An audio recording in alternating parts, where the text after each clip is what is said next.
విధి వంచితులను ఆదుకోవడానికి రాష్ట్రంలో ముఖ్యమంత్రి నారా చంద్రబాబు నాయుడు నాయకత్వంలో కూటమి ప్రభుత్వం ఎనలేని కృషి చేస్తోందని జగ్గంపేట ఎమ్మెల్యే జ్యోతుల నెహ్రూ వివరించారు. రాష్ట్ర ప్రభుత్వం ఆదేశాల మేరకు నియోజకవర్గ కేంద్రం జగ్గంపేటలో వికలాంగులకు ఏర్పాటు చేసిన దివ్యాంగ శక్తి ప్రారంభోత్సవ కార్యక్రమానికి ఎమ్మెల్యే నెహ్రూ ముఖ్య అతిథిగా వీచేసి దివ్యాంగులను ఉద్దేశించి ఆయన పై విధంగా మాట్లాడారు. కాకినాడ జిల్లా జగ్గంపేటలో ఆర్టీసీ బస్ కాంప్లెక్స్ ఆవరణంలో మండల అధికారులు దివ్యాంగులకు ఉచిత బస్సు సౌకర్యాన్ని ఏర్పాటు చేశారు. దివ్యాంగులకు ఏర్పాటు చేసిన ఈ దివ్యాంగ శక్తి పథకాన్ని జగ్గంపేట ఎమ్మెల్యే మరియు టీటీడీ పాలకవర్గ సభ్యుడైన జ్యోతుల నెహ్రూ ముఖ్య అతిథిగా వీచేసి ఆయన చేతుల మీదుగా రిబ్బన్ కట్ చేసి లాంఛనంగా ప్రారంభించారు. ఈ కార్యక్రమానికి ఏలేశ్వరం డిపో మేనేజర్ జీవి సత్యనారాయణ ఇరిపాకకు బయలుదేరేందుకు దివ్యాంగ శక్తి ఉచిత బస్సును ఏర్పాటు చేశారు. ఈ కార్యక్రమంలో జిల్లా టీడీపీ విభిన్న ప్రతిభావంతుల అధ్యక్షుడు మండపాక అప్పన్నదొర ఆధ్వర్యంలో వందలాది మంది దివ్యాంగులు హాజరయ్యారు. ఈ సందర్భంగా జగ్గంపేట ఎమ్మెల్యే జ్యోతుల నెహ్రూ మాట్లాడారు. రాష్ట్ర ప్రజలకు కూటమి ప్రభుత్వం ప్రవేశపెట్టిన 6 గ్యారంటీలు విజయవంతం కావడం చాలా గర్వంగా ఉందని ఆయన అన్నారు. అలాగే అక్క చెల్లెమ్మలకు ప్రవేశపెట్టిన ఉచిత బస్సు ప్రయాణాన్ని దివ్యాంగులు కూడా అమలు చేసి వారి పట్ల ప్రభుత్వానికి ఉన్న అభిమానాన్ని చాటుకున్నారని ఎమ్మెల్యే గుర్తు చేశారు. ఈ ప్రభుత్వానికి ప్రజలందరి చల్లని ఆశీస్సులు ఉన్నంత వరకు మరిన్ని సంక్షేమాలను అమలు చేసి ముందుకు సాగడం జరుగుతుందని ఎమ్మెల్యే జ్యోతుల నెహ్రూ పేర్కొన్నారు. అలాగే రాష్ట్రంలో జీవిస్తున్న దివ్యాంగులకు సౌకర్యవంతమైన జీవన విధానం కల్పించాలనే లక్ష్యంతోనే ముఖ్యమంత్రి ఉప ముఖ్యమంత్రులు ఎంతో దూరపు దృష్టితో ఈ అద్భుతమైన పథకాన్ని రూపకల్పన చేశారని ఎమ్మెల్యే జ్యోతులు అన్నారు. ఈ కార్యక్రమంలో ఎస్వీఎస్ అప్పలరాజు, రాష్ట్ర డైరెక్టర్లు పోతుల మోహన్ రావు, కొత్త కొండబాబు, గెద్దాడ సత్యవేణి, ఎంపీపీ నాగబాబు, జిల్లా టీడీపీ దివ్యాంగుల అధ్యక్షులు మండపాక అప్పన్న దొర, గోకవరం తదితర ప్రజాప్రతినిధులు, మండల అధికారులు పెద్ద సంఖ్యలో దివ్యాంగులు పాల్గొన్నారు.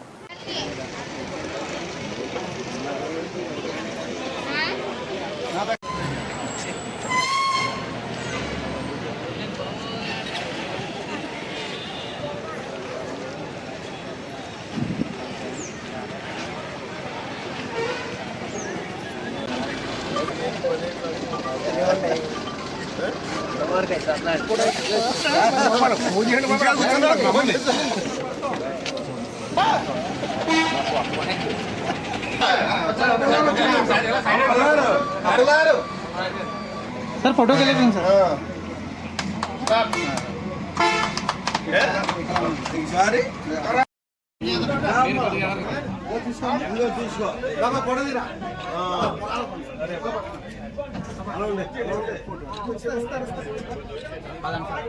ओके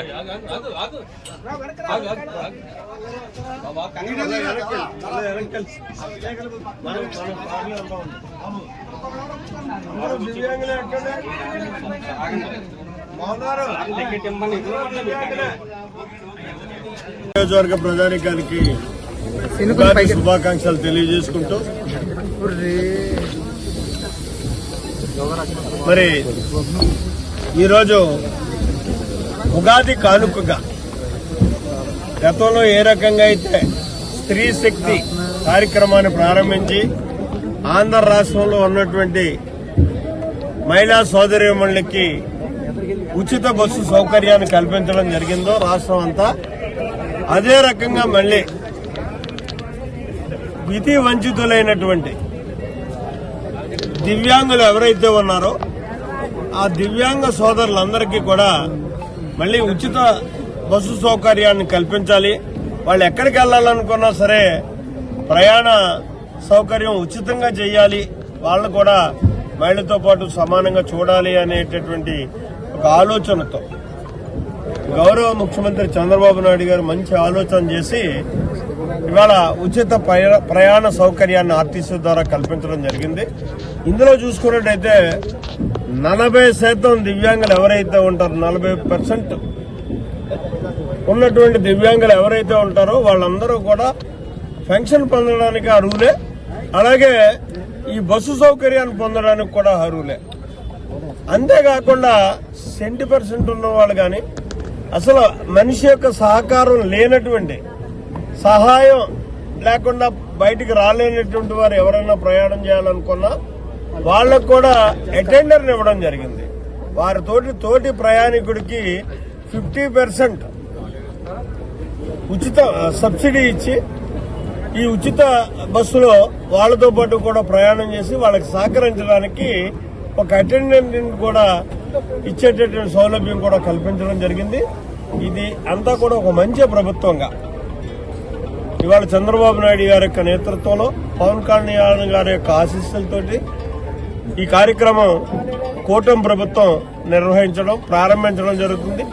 అది నా చేతుల మీదుగా ప్రారంభించడం అన్నది అదృష్టంగా భావిస్తూ మొట్టమొదట ప్రారంభిస్తున్నటువంటి ఈ కార్యక్రమాన్ని జగ్గంపేట బస్ డిపో నుంచి ప్రారంభమై ఈ దివ్యాంగ సోదరులందరినీ కూడా ఏదైతే ఇరుపాకలో యాలా నది ఒడ్డున